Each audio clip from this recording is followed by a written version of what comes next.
Você está no programa Alma Querida, alegria imensa estarmos juntos novamente. Nesse programa nós respondemos os e-mails que nos são encaminhados pelos nossos ouvintes, telespectadores, por aqueles que estão conosco nesta jornada. Eu tenho aqui o e-mail da Claudisneia. Ela é de Sorocaba. Alô, Claudisneia. O que ela diz? Gostaria de receber do senhor Adão Nonato por e-mail, a carta de Satanás. Ele passou o seu e-mail no ar, mas não deu tempo de anotar. O e-mail, desde já muito obrigado, um abraço e parabéns pelos programas. São ótimos. O Claudinei, o e-mail é PSY, P de pato, S de sapato, Y, A de Adão, D de dado, V de vida, nonato@uol.com.br. Carta de Satanás. A carta de Satanás. Num programa eu li a carta de Satanás, que é uma carta que me chegou pela internet. Um amigo mandou a carta e eu li a carta e está fazendo... Nunca pensei que a carta de Satanás ia dar tanto ibope. A carta de Satanás é uma brincadeira de alguém. Ela tem um conteúdo até um pouco, parece que foi feita por algum evangélico.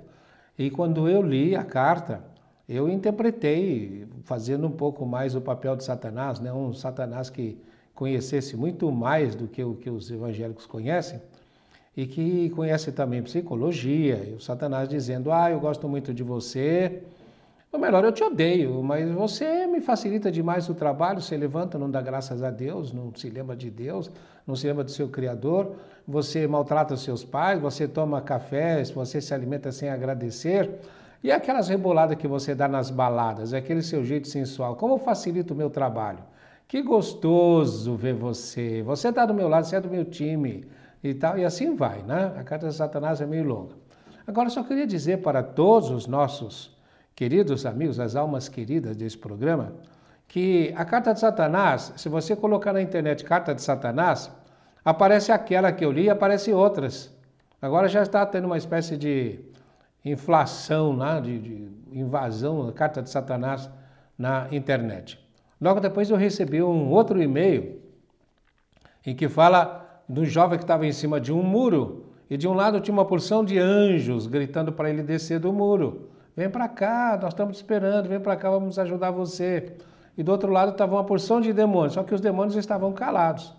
Até que o cara pegou e se virou para os demônios e falou, escuta, vocês não vão falar nada? Estão gritando do lado de cá para eu pular para o lado deles. Vocês não vão gritar para eu pular para o lado de vocês? E os demônios responderam, não precisa, você já está do nosso lado. O muro é nosso. Então precisamos tomar cuidado com a indecisão, né? O muro é do capeta, como se diz, né? Como começou a dizer. Então, Claudisneia, nós vamos fazer o possível para te mandar a carta. Mas se você ouvir o programa, entra na internet que você vai ter uma porção delas, viu? Respondi da internet. Jussara de Americana. Boa tarde, Espírito Santo. Espírito Santo, por quê? Você é Espírito Santo. Eu costumo responder, olá, Espírito Santo. Por quê? Você foi criado para ser um Espírito Santo. Então não vai ser menos que isso, porque o Criador não se engana. Você não pode pensar que Deus, definido no livro dos Espíritos pelos mentores que orientavam Kardec, quando ele perguntou, a primeira pergunta, o que é Deus? A resposta, inteligência suprema do universo, causa primária de todas as coisas. Então a inteligência suprema do universo não pode fazer uma coisa que dê errado. Então você pode ficar sabendo que você vai dar certo. Como eu gosto de brincar, você foi criado com uma condenação. Você vai ser anjo, arcanjo, querubim, serafim, até chegar ao ponto de cumprir aquilo que Jesus disse, vós sois deuses. Então, quando você se livrar de todas essas mazelas que são próprias da encarnação, da vinculação com a matéria, e ficar completamente pronto para fazer aquilo que Jesus pediu, não poder servir a dois senhores, ou serve a Deus ou ao mundo. Você vai servir a Deus, aí você vai estar totalmente livre das coisas aqui, da matéria e dos apegos materiais, vivendo só a espiritualidade, então você vai ser aquilo que você sempre foi, vai manifestar. Olá, Espírito Santo. Então, para você também, Espírito Santo. Então, e as pessoas então mandam os e-mails dizendo, boa tarde, Espírito Santo. O Senhor é uma bênção em minha vida, necessito de sua ajuda. Um grande desafio. Meu filho, ele tem 10 anos, muito difícil de lidar com ele. Ele me ofende com palavras muito duras, não tem consideração por ninguém. Todos são indiferentes para ele. É muito durão, não dá valor a nada, não quer saber de nada. Só pensa nele, muito individualista. Não trabalho fora de casa para poder cuidar dele melhor. Não sei mais o que fazer, por favor me ajude. Sou espírito, ouço a rádio e a TV, Boa Nova, pela internet. Faço o evangelho no lar, leio bastante obras espíritas, mesmo assim preciso muito de sua orientação. Se não fosse dessa doutrina uma bênção em minha vida, não sei o que seria de mim. Ouço tantas coisas maravilhosas e não estou sabendo lidar com meu filho. Sei que estamos aqui para servir, mas não estou conseguindo fazer com que o menino seja uma boa pessoa, com gratidão dentro de seu coração. Meu marido é Nicei, sou casada há 17 anos, só tenho esse filho. Ele volta da escola modificado, falando coisas inúteis, quer ouvir músicas que não se aproveita nada, quer ver televisão com programação sem conteúdo nenhum, quero explicar as coisas para ele, nem quer saber de me ouvir. Por favor, me ajude. Muito obrigada pelo senhor existir. Minha querida Jussara, a sua correspondência, ela nos deixa, né, sensibilizados. Porque quantas Jussaras existem no mundo, quantos filhos como este, não é verdade? Certa feita, nós fomos solicitados a fazermos uma palestra para jovens. Exatamente aqui você diz que ele tem 10 anos. Os jovens que nós queríamos atingir, nós falamos a galera do terceiro setênio, dos 14 aos 21. Só que está tudo tão precoce que seu filho já está dentro dessa fase. Então, é difícil mesmo falar com eles. E aí, nós começamos a pensar do que nós íamos falar para aquele grupo de pessoas que estariam na Fábrica do Amanhã no dia da nossa palestra. Levantamos de manhã, enquanto fazíamos a barba, rezando, né, pedindo a Deus que nos ajudasse para logo mais à noite falarmos com eles. Então tivemos a intuição da linguagem, porque tudo tem a questão da linguagem. Como é que nós vamos falar com eles? Como é que nós vamos alcançar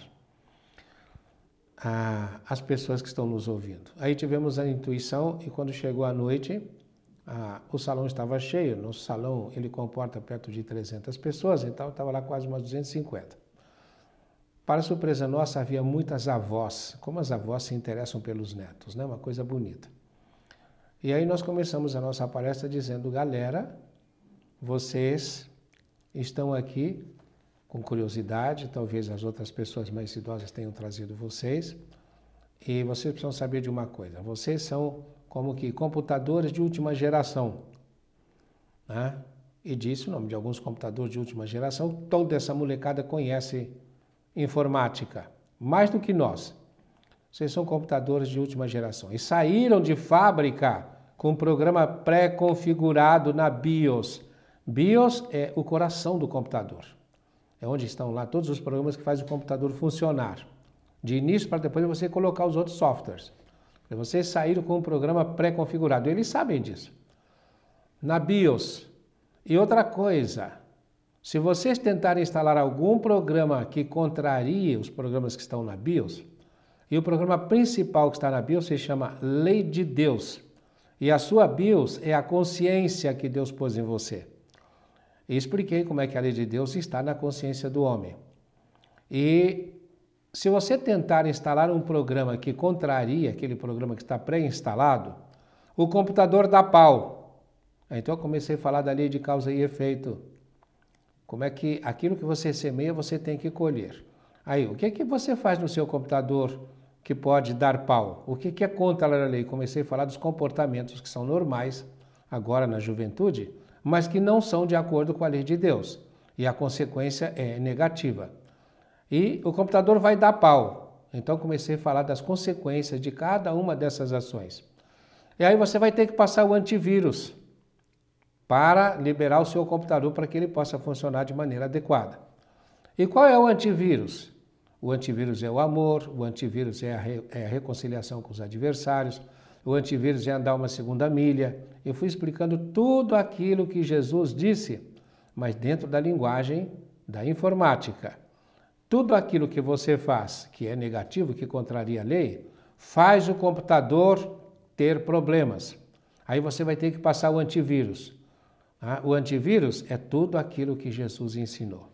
Agora, como é que você vai falar isso para uma pessoa que não quer ouvir, que tem a rebeldia do nível do seu filho? Você precisa estar preparada, porque não há mais tempo no planeta para comportamentos como esse que ele está tendo. Então você precisa estar preparada, porque se você está frequentando a casa espírita, está pedindo ajuda, você vai receber ajuda. Só que a ajuda muitas vezes vem de uma maneira muito dolorosa e nós pais precisamos estar preparados para isso. Eu já contei aqui a história do pai que veio falar comigo, uma situação igualzinha à sua, só que era uma filha adolescente e ele, viúvo, só tinha ele e a filha. A esposa havia falecido fazia pouco tempo e ele não conseguia falar com a filha, porque ela era pior do que seu filho. Se ele ia falar, ela dizia, você, gagá, tal, sai do caminho e tal, né? Mas minha filha vai querer falar, não quero falar com você. E ela saía andando. Eu fiquei muito emocionado na hora, ele ainda perguntou, o que o senhor está sentindo? Eu falei, ela vai te ouvir, só que ela vai te ouvir. Só estou sentindo que ela vai te ouvir. Mas ela não para, ela vai parar. E 2 meses depois ele volta para falar comigo. Ela numa balada, né, saiu com os amigos, o carro bateu, sofreu um acidente, ela foi parar numa cadeira de rodas. E na cadeira de rodas era o pai que cuidava dela, para lá, para cá. Então ela não podia mais fugir do pai. Por quê? Porque como está escrito no Evangelho, como Jesus disse, né? A quem tem mais se lhe dará e terá em abundância. É você, dentro do esquema, da esquemática mental que falamos há pouco, é você rodar o software de maneira adequada, ou seja, segundo a lei de Deus. Então você vai ter. Qualquer coisa que você tenha tem que ser usado de acordo com a lei de Deus. Ou seja, com obediência total a Deus, amor a Deus acima de todas as coisas. E com serviço ao próximo como a si mesmo. Quando faz o contrário, infringe a lei. E infringe a lei traz a consequência, que é a reação. E Jesus diz, a quem tem mais se lhe dará e terá em abundância. Você tem pernas que são boas, utilize-as de maneira adequada para multiplicar o benefício que elas possam trazer para você. Tem mãos, a mesma coisa, olhos, a mesma coisa. Se você aplica de maneira inadequada, você pode perder, porque aí você não tem, você só pensa ter. A quem tem, mais se lhe dará e terá em abundância. Se você aplica bem, é o multiplicador de talentos. Servo bom e fiel, fosse fiel nas pequenas coisas, te daria a tendência das grandes. Se eu fui capaz de usar pernas não tão boas, então eu vou te dar pernas muito melhores ainda, mas tarefas também maiores. Agora, a quem não tem, até o que parece ter, lhe será tirado. É o terceiro, né, que tinha recebido o talento. Tira aquele que enterrou, né, o enterrador. Tira dele o talento e dê àquele que tem 10. O que tinha 10 já tinha, a quem tem mais se lhe dará. Então do enterrador foi parar nas mãos do que tinha 10. E aí, ao enterrador, a ele atai-o de pés e mãos, cria uma restrição e lançai-o às trevas exteriores, onde haverá choro e ranger de dentes. Lá não vai sair enquanto não pagar até o último ceitil. Poderia traduzir assim, enquanto não aprender o que tem que aprender. Na hora que aprende, sai. Por isso é, enquanto não. Quando consegue, sai. Não é eternamente, como dizem os nossos irmãos de outras religiões. Então, a lei de causa e efeito, ou a lei de Deus na consciência do homem, tem um recurso para todos esses comportamentos. Se nós nos comportarmos de maneira inadequada, a própria lei vai nos alcançar e vai redirecionar o nosso comportamento.